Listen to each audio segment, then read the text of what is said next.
Good afternoon, everyone. We are the third group, and we are going to report and discuss about the Republic Act 10192 and Republic Act 4670. So the first Republic Act will be discussed by truly yours. By the way, I am Jessa Kundal Abilianosa, and I am going to report and discuss about the Republic Act 10192.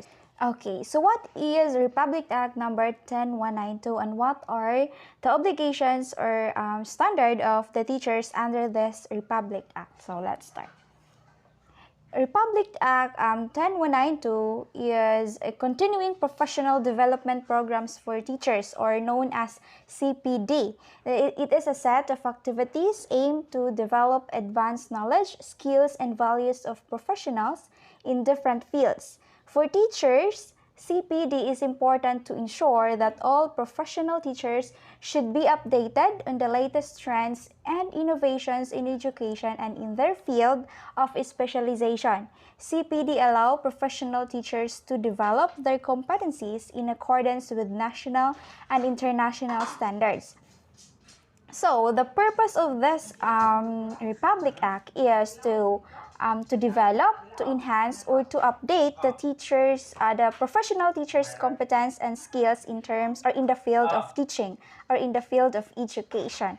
In 2017, the Congress of the Republic of the Philippines signed Republic Act 10192, which is known as the Continuing Professional Development Act of 2016. So the purpose of this law is to upgrade the practice of professionals in the country. So as what I have mentioned a while ago, so this is to develop and enhance the skills and knowledge of all professionals for us and for them to become competent enough on their chosen field. So this Republic Act 10192 Section 4 states that CPD programs should be formulated and implemented in each of the regulated professions in the country in order to, so these are the followings: enhance and upgrade the competencies and qualifications of professionals for the practice of their professions pursuant to the Philippine Qualifications Framework or the PQF and the ASEAN Qualifications Reference Framework or the AQRF and the ASEAN Mutual Recognition Arrangement. Next, ensure international alignment of competences and qualifications of professionals through career progression mechanisms leading to specialization and sub-specialization. Ensure the development or assured mechanisms for the validation, accreditation, and recognition of formal, non-formal, and informal learning outcomes, including professional work experiences and prior learning. So, as we go on to this topic later, I will discuss this. What are this recognitions or what are these mechanics? Next, ensure maintenance of core competences and development of advanced and competences in order to respond to national, regional, and international labor market needs and recognize and ensure the contributions of professionals in uplifting the general welfare, economic growth, and development of the nation. So this Section 5 states that the CPD programs may include activities that range from structured or non-structured activities, which have learning processes and outcomes. So this include letter A, the formal learning. So what is this formal learning? Formal learning is the educational arrangements such as curricular qualifications and teaching learning requirements that takes place in education and training institutions. So, gitawag siya og formal kay it based on the educational arrangements na nagkuan siya og mga curricular qualifications, nagtake og mga curricular qualifications. Next, B, non-formal learning. Non-formal, that is non-formal. Non-formal learning refers to learning that has been acquired in addition or alternatively to formal learning. So, next to the formal learning activities or kanang nagkuan siya ba, nag-acquire siya learning in addition to alternative to formal learning. Next is letter C, informal learning. Informal learning refers to the learning that occurs in daily life assessed through the recognition, validation, and accreditation. So this type of learning kanang naa sa imuha. Of course, in daily life.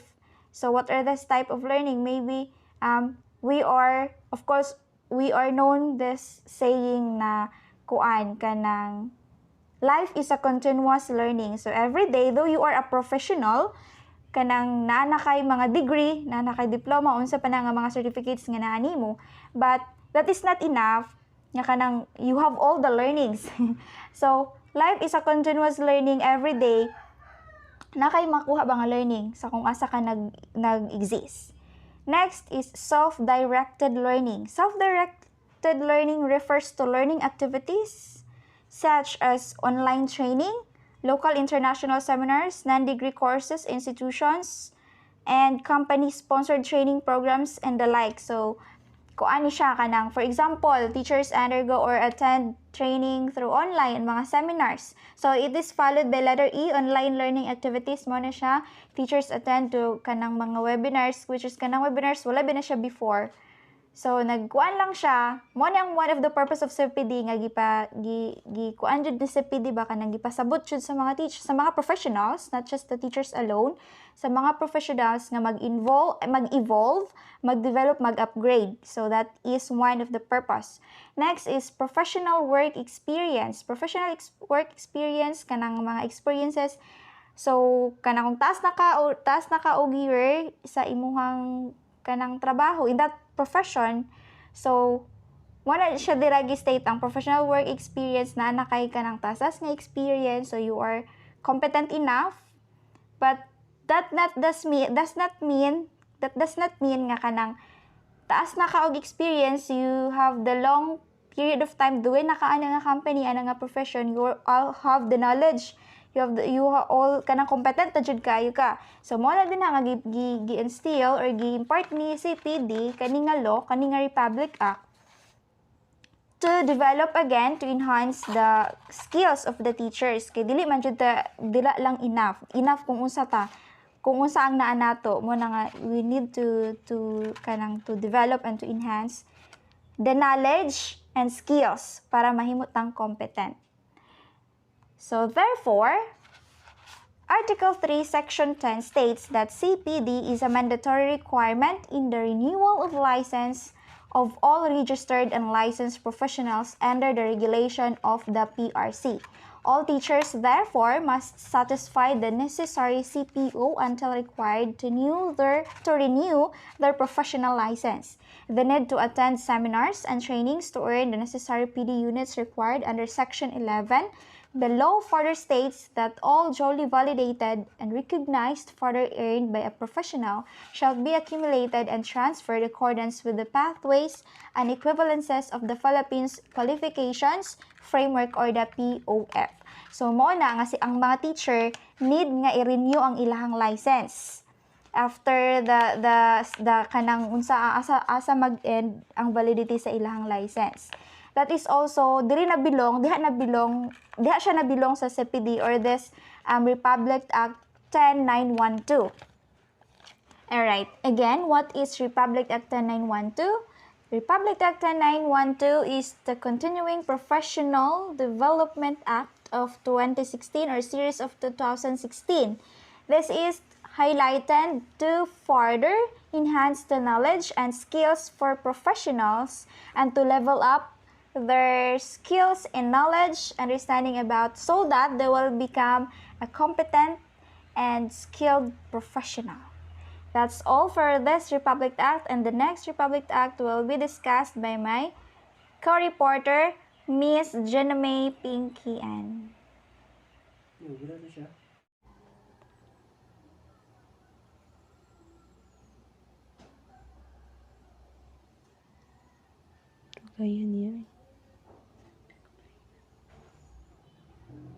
Good afternoon, everyone. I am Jamie Pinky Ann, second reporter.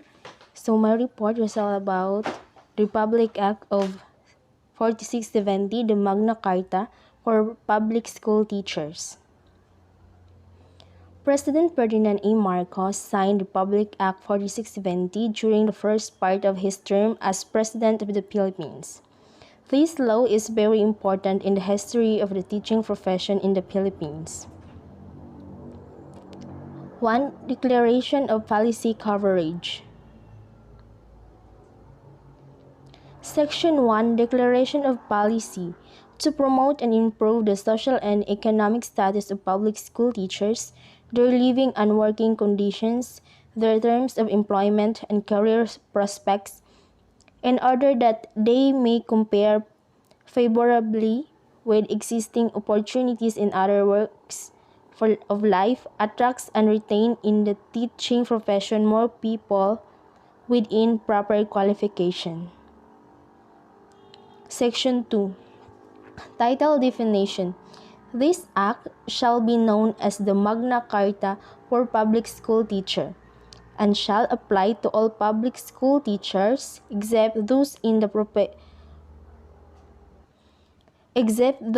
professorial staff of state colleges and universities. Recruitment and Career. Section 3. Recruitment and Qualifications. Recruitment policy with respect to the selection and appointment of teachers shall be clearly done by the Department of Education, provided, however, that effected upon the approval of this act, the following shall constitute the minimum educational qualifications for teachers applicants.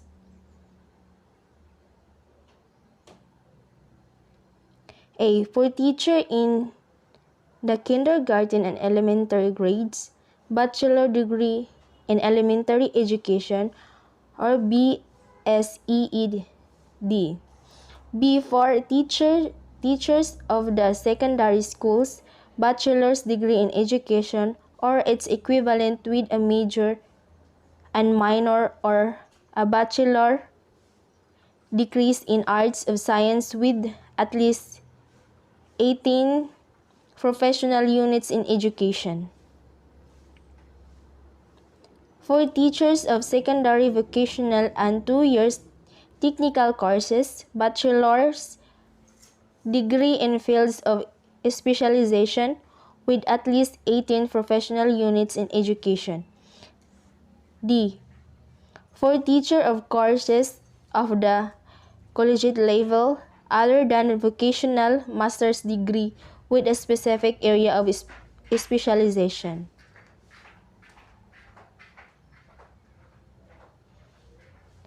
Special provision in this act include the following. Section 4. Probationary period. When recruitment takes after adequate training and professional preparation, any school recognized by the government, no probationary period preceding regular appointment shall impose if the teacher possesses the appropriate civil service eligibility. Section 5. Tenure of office. Stability and employment and security of tenure shall be assured the teacher as provided under existing laws. Section 6.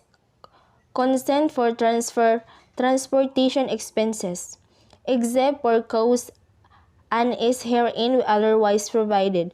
No teacher shall be transferred without his consent from one station to another. Section 7. Code of Professional Conduct for Teachers. Within 6 months from the approval of this act, the Secretary of Education shall formulate and prepare a code of professional conduct for public school teachers. Section 8. Safeguards in disciplinary procedure. Every teacher shall enjoy equitable safeguards at each stage of any disciplinary procedure and shall have a. The right to be informed in written of the charges. B. The right to full access to the evidence in the case. C. The right to defend himself and to be defended by a representative of this of his choice and or by his organization. Adequate time being given to the teacher for the preparation of his defense, and the right to appeal to clearly designated authorities. No publicity shall be given to any disciplinary action being taken against the teacher during pendency of his case. Section 9. Administrative charges. Administrative charges against a teacher shall be heard initially by a committee composed of the corresponding school superintendent of the division of or a duly authorized representative who should at least have the rank of a division supervisor.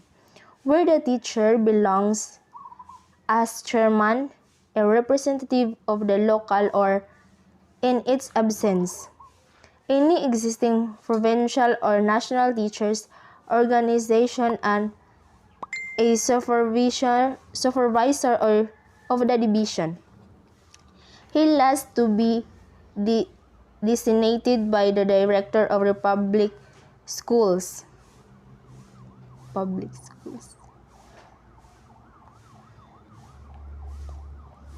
Section 10. No discrimination. There shall be no discrimination whatsoever in entrance to the teaching profession or during its exercise or in the termination of services based on other than professional consideration. Section 11. Married teachers. Whenever possible, the proper authorities shall take all steps to enable married couples, both of whom are public school teachers, to be employed in the same locality. Section 12. Academic freedom. Teachers shall enjoy academic freedom in the discharge of their professional duties, particularly with regard to teaching and classroom methods.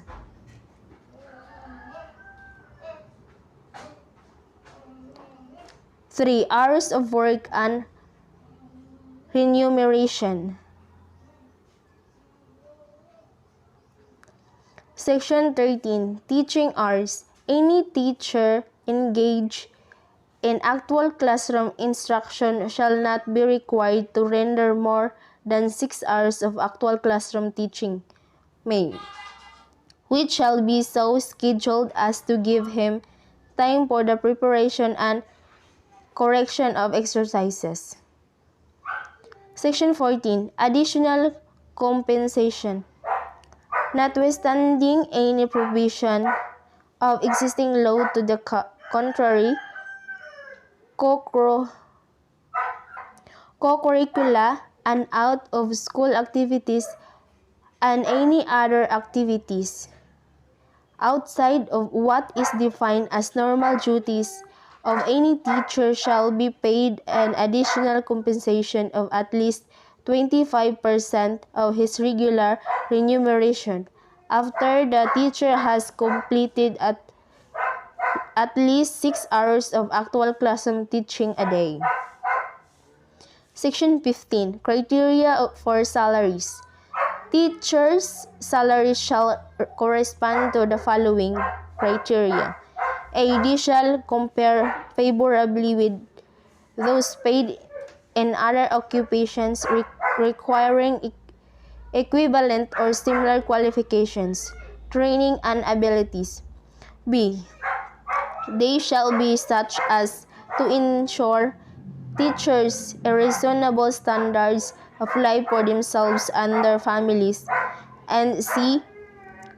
They shall be properly graded so as to recognize the fact that certain positions required higher qualifications and greater responsibility than others. Section 16. Salary scale. Salary scales of teachers shall provide for a gradual progression from a minimum to maximum salary by means of regular increments granted automatically after 3 years. Section 17. Equality in salary scales.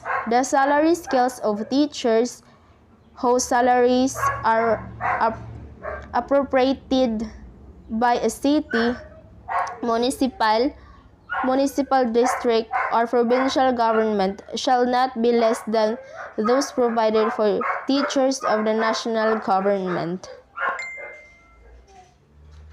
Section 18. Cost of living allowance. Teachers' salaries shall, at the very least, keep pace with the rise in the cost of living by the payment of a cost of living allowance, which shall automatically follow changes in a cost of living index. Section 19. Special hardship allowances. In areas in which teachers are exposed to hardships such as difficulty commuting to the place of work or other hazards peculiar to the place of employment, as determined by the Secretary of Education, these shall be compensated special hardship allowances, equivalent to at least 25% of their monthly salary. Section 20. Salaries to be paid in legal tender. Salaries of teachers shall be paid in legal tender of the Philippines of its equivalent in checks of treasury warrants. Section 21. Deductions prohibited. No person shall make any deduction whatsoever from the salaries of teachers except under specific authority of law authorizing such deductions. For health measures and injury benefits. Section 22. Medical examination and treatment. Compulsory medical examination shall be provided free of charge for all teachers before they take up teaching, and shall be repeated not less than once a year during the teacher's professional life. Section 23. Compensation for injuries. Teacher be protected against the consequences of employment injuries in accordance with existing laws. 5. Leave and retirement benefits. Section 24. Study leave. In addition to the leave privileges now enjoyed by teachers in the public schools, these shall be entitled to study leave not exceeding one school year after 7 years of service. Such leave shall be rented in accordance with a schedule set by the Department of Education. Section 25. Indefinite leave. An indefinite sick leave of absence shall be granted to teachers when the nature of illness demands a long treatment that will exceed 1 year at the least. Section 26. Salary increase upon retirement. Public school teachers having fulfilled the age and service requirements of the applicable retirement laws shall be given one range salary raised upon retirement, which shall be the basis of the computation of the lump sum of the retirement pay and the monthly benefits thereafter. 6. Teachers' organization. Section 28. Discrimination against teachers prohibited. The rights established in the immediately preceding section shall be exercised without any interference or coercion. Section 29. National Teachers Organization. National teachers' organizations shall be consulted in the formulation of national education policies and professional standards, and in the formulation of national policies governing the social security of the teacher. 7. Administration and enforcement. Section 30. Rules and Regulation. The Secretary of Education shall formulate and prepare the necessary rules and regulations to implement the provision of this Act. Section 31. Budgetary Estimate. The Secretary of Education all submit to Congress annually the necessary budget estimate to implement the provisions of the Act concerning the benefits herein granted to public school teachers under the employ of national government. Section 32. Penal Provisions. A person who shall willfully interfere with, restrain, or coerce any teacher in the exercise of his rights guaranteed by this Act, or who shall in any other manner commit any act to defeat any of the provision of this Act shall, upon conviction, be punished by a fine or not less than 100 pesos, nor more than 1,000 pesos, or by imprisonment in the discretion of the court.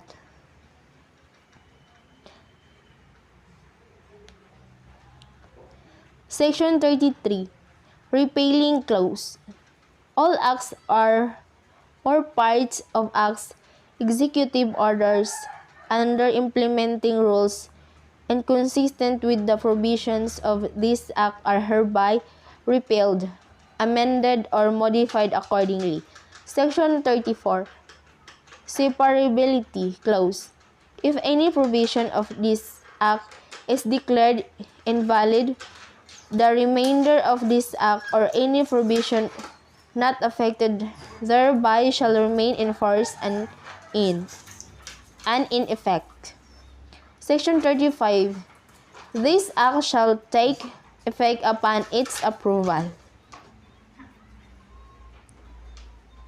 I guess my report is... Hey, that's all. Thank you.